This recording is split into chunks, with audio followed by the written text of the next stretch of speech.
भारतीय फिजाइया के तेजस तैयारे को कल एयर शो में पेश आने वाले हादसे की इमाराती एविएशन हुकाम और अस्करी माहिरीन ने तहकीकात शुरू कर दी है, जबकि भारतीय फिजाइया भी इस हादसे की वजूहात जानने के लिए इंक्वायरी का ऐलान कर चुकी है, जिसके नतीजे आने में कई हफ्ते लग सकते हैं। मगर ऐसा लगता है कि भारत का जंगजू मीडिया, जिसे गोदी मीडिया भी कहा जाता है, वो हादसे के कुछ ही घंटे बाद इस वाकये की जड़ तक पहुंचने में कामयाब हो गया है। और ये कोई हैरत की बात नहीं है कि इस हादसे के बाद भी गोदी मीडिया ने अपनी सरकार या तेजस की तैयारी में खामियों को लेकर हिंदुस्तान एरोनॉटिक्स लिमिटेड से सवाल करने के बजाय इस हादसे की जिम्मेदारी भी दूसरे मुल्कों पर डालना शुरू कर दी है। दिलचस्प बात यह है कि वैसे तो भारत में हर चीज का जिम्मेदार पाकिस्तान को करार देने का एक आम सी रिवायत है और बाज मीडिया चैनल्स इस हादसे के पीछे भी पाकिस्तान का हाथ ढूंढने की कोशिश कर रहे हैं।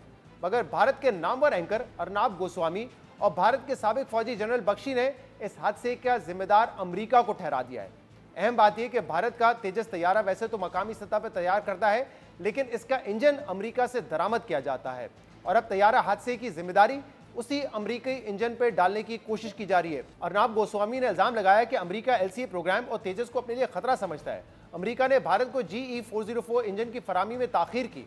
प्रोग्राम में मौजूद जनरल रिटायर्ड बख्शी ने कहा कि भारत को अमेरिकी इंजन 2 साल पहले मिल जाना चाहिए था, मगर ऑपरेशन सिंदूर 2.0 दोबारा शुरू होने के खतरे की वजह से अमेरिका ने इंजन की फरामी में ताखीर करके पाकिस्तान को फायदा पहुंचाया। इसी तरह जी न्यूज ने भी हादसे में बैरूनी हाथ का खदशा जाहिर किया, जबकि भारतीय फिजाइया के एक साबिक एयर मार्शल ने भी हादसे के पीछे सबूताज का खदशा जाहिर किया। यानी उनके मुताबिक हादसे से पहले किसी ने तेजस तैयारे के साथ छेड़छाड़ की है। यानी भारत का मेन स्ट्रीम मीडिया एक बार फिर अपनी सरकार से सवाल करने के बजाय दूसरों पर उंगलियां उठाकर अपना ही मजाक बनवा रहा है। जबकि दूसरी तरफ कल भारत के एक एविएशन एक्सपर्ट ने भारतीय सहाफी बरका दत्त को इंटरव्यू में बताया कि उनके मुताबिक इस हादसे की वजह हरगिज इंजन की खराबी नहीं है, बल्कि मौसमियाती फैक्टर हादसे की असल वजह है। We listen to the engine sound much more than dials of the engine. Even a small variation in engine RPM catches our attention.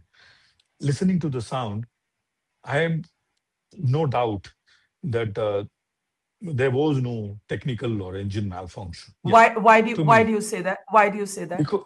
because the engine till impact, to me it appears that it has been functioning perfectly well. To me it appears. In which case? Because of the sound. इसके अलावा रियासत उत्तर प्रदेश के Samajwadi party से ताल्लुक रखने वाले रुकने assembly ने दावा किया कि तेजस प्रोग्राम जब शुरू हुआ था उस वक्त भी इस प्रोग्राम पर करप्शन के इल्जामात सामने आए थे और आज इसी करप्शन की वजह से तेजस तैयारे को हादसा हो गया। जब तेजस की खरीद हुई थी तो उस पर भ्रष्टाचार के आरोप लगे थे। आज वो आरोप साबित हो गए कि तेजस की खरीद में भारी करप्शन हुआ था, इसीलिए तेजस विमान आज जो है वहां पर क्रैश हो गया और पायलट की मौत हो गई। ये भारत सरकार के लिए बहुत शर्म की बात है। दूसरी तरफ जियो न्यूज के नुमाइंदे सिप्ते आरिफ की खबर के मुताबिक अमराती एविएशन हुकाम और अस्करी माहिरीन ने दुबई एयर शो में तेजस को पेश आने वाले हादसे की तहकीकात का आगाज कर दिया है। हादसा भारतीय पायलट की गलती से हुआ या तैयारे की मशीनी खराबी इसकी वजह थी? क्या पायलट ने फ्लाइंग प्रोटोकॉल्स की खिलाफ वर्जी की? इस पर तहकीकात जारी है।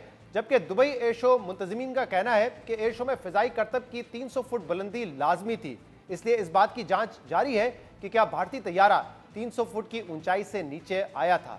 इन सवालों के जवाब तो तहकीकात के बाद पता चलेंगे, मगर तहकीकात से पहले ही भारतीय मीडिया के मजाक खेज दावे एक बार फिर भारत की जग हसाई की वजह बन रहे हैं।